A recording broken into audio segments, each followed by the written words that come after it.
Now at 6, 2 officers are touted heroes after pulling a man from a car submerged in water. Good evening, I'm Brittany McDonald. The 2 men responsible for saving the driver's life have now been nominated for Grant County's Life Saving Award. NBC 15's Madeline Anderson spoke to them this afternoon and joins us now with more on their account of the rescue.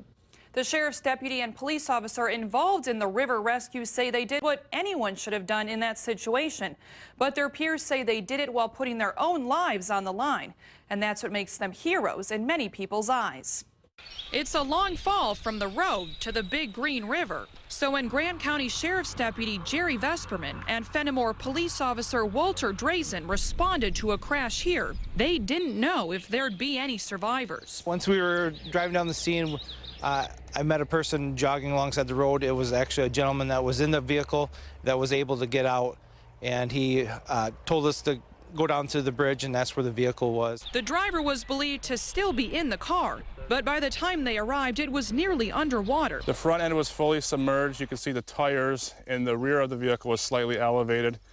I didn't think there was going to be anybody alive inside when I entered. We didn't hear anybody yelling for help or anything like that. Flipped upside down, the car was locked. Luckily, a passenger's window was open. I swam under the water slightly to be able to reach up and manually unlock the interior of the door. Once Deputy Vesperman and Officer Drazen opened the door, they heard mumbling and saw a man in the back seat with just a small 12-inch pocket of air left to breathe.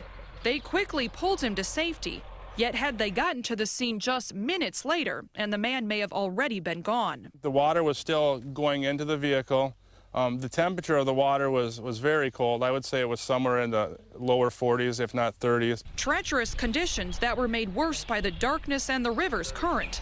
Not only putting the driver's life in danger, but theirs too. Don't try telling that to them, though. For these 2 emergency responders, their quick thinking and courageous actions are just part of the job. I mean, I would like to think that any other officer that came was going to do the exact same thing with the exact set of circumstances. And the 2 men involved in the crash are okay. Law enforcement say one was treated at a nearby hospital, the other refused treatment.